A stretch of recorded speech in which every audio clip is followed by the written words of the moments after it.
Itu pertanyaan yang pertama yang datangnya dari Faisal dari Purbalingga. Assalamualaikum warahmatullahi wabarakatuh. Assalamualaikum. Buya, beberapa waktu yang lalu ramai di media sosial video seorang imam dengan para jamaahnya sedang sholat lalu datang gempa. Namun mereka tetap saja melakukan sholat.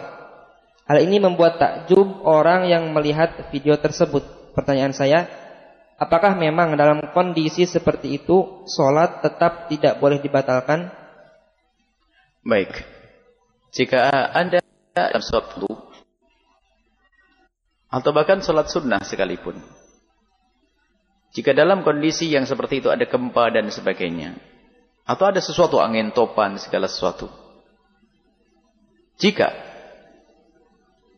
ada kalanya orang tetap bertahan dalam sholatnya karena kekhusyuan yang dirasakannya, tidak sadar dengan apa yang terjadi ada di kiri kanannya, karena dia dengan Allah ada yang semacam itu. Khusyuk tenggelam dalam lautan cinta kepada Allah. Sehingga sebagian salafun saleh kalau dia kena tombak, kena apa itu kok nyangkut di badannya.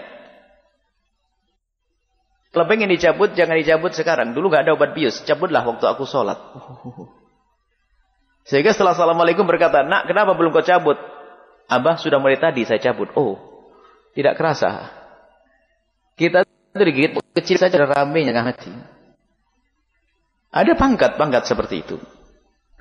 Kekhusyuan kadang menjadikan orang tenggelam seperti itu. Kemudian, dan memang khusyuk tidak harus kita lupa kok dengan apa yang terjadi di kiri kanan kita. Kalau seorang ibu lagi sholat, lihat anaknya nangis, lagi makan beling, ambil belingnya sambil sholat. Kalaupun Anda pejam mata, tetap nggak bisa khusyuk karena Anda melihat anak Anda megang beling. Jadi khusyuk kita kadang memperhatikan anak kita sambil sholat, hati-hati. Ternyata dia ngambil pisau berbahaya, Anda pun melangkah, ambil pisaunya, turunkan dari tangannya. Kalau perlu Anda gendong, sah sholat Anda. Asalkan gerakan yang Anda lakukan adalah yang dibutuhkan, bukan gerakan yang berlebihan. Jadi, seperti itu. Jadi khusyuk itu bukan berarti kita lupa dengan dunia. Ada yang tenggelam dalam lautan cinta kepada Allah, lalu lupa. Itu ada. Dan gak bisa dibuat-buat itu. Mungkin Anda pernah seperti itu. Doain saya kalau... Ada orang semacam itu.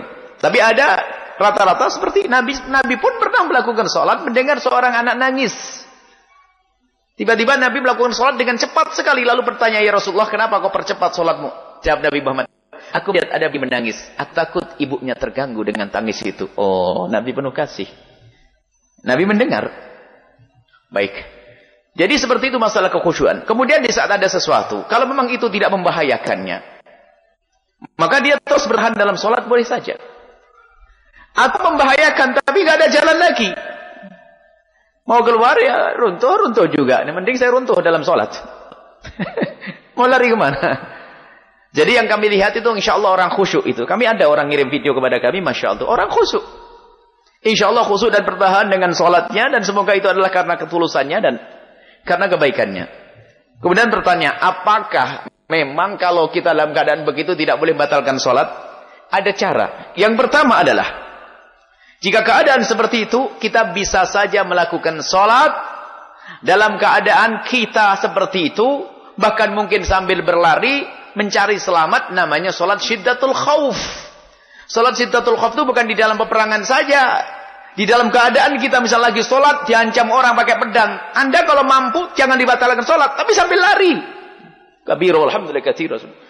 Atau bahkan disebutkan kalau Anda punya barang berharga, Anda taruh di depan Anda. Yang punya ilmu tolong, barang berharga jangan taruh di belakang. Itu bikin Anda tidak khusyuk. Taruh di depan tempat sujud Anda, kalau perlu jadikan sutrah pembatas antara Anda dengan tempat sujud Anda. Dengan tempat orang lalu. Taruh depannya, jangan taruh di belakang tasnya. Kalau taruh di belakang tasnya itu hanya diinjak semuanya biar kerasa, kalau injaknya lepas Anda pasti hilang khusyuk Anda. Hati-hati. Taruh di depan, tas Anda taruh depan, sandal mahal sekalipun bungkus plastik taruh di depan. Jadi Anda melihat. Kalau ternyata barang berharga Anda lagi sholat begini, diambil sama orang, Anda kejar dia. Tanpa dibatalkan, namanya sholat syiddatul khauf. Artinya Pak, selagi dia berhenti, ya berhenti. Sambil menyelesaikan sholat. Itu sah. Cuman yang kedua, dalam keadaan tertentu, kalau mau Anda batalkan pun bukan sebuah dosa, karena ada keperluan. Ini sholat fardu ya. Sholat fardu, karena ada darurat, Anda harus batalkan, mau gempa, mau ini. Anda batalkan bukan sebuah dosa karena Anda darurat. Tapi Kalau Anda tidak ada sebab sholat duhur, tiba-tiba Anda membatalkan sholat fardu tanpa uzur, hukumnya dosa. Tapi kalau membatalkan sholat sunnah tanpa ada uzur adalah tidak haram. Membatalkan sholat sunnah tanpa uzur adalah tidak haram. Anda lagi sholat sunnah lalu tiba-tiba Anda batalkan, tidak haram. Di dalam madhab kita Imam Syafi'i, Imam Hanbali, dan juga dalam madhabnya Imam Malik, itu adalah tidak haram. Tapi madhab Abu Hanifah mengatakan semua kesunahan kalau sudah mulai harus diteruskan, nggak boleh berhenti. Semua amalan sunnah kalau sudah kita mulai, kita boleh membatalkan, kecuali urusan umroh sama haji. Kalau sudah Anda masuk umroh, nggak boleh seenak-enak batalin, denda. Seperti itu ya, selesai. Jadi kalau dia ingin melanjutkan, imam tersebut insya Allah imam orang soleh. Insya Allah orang soleh.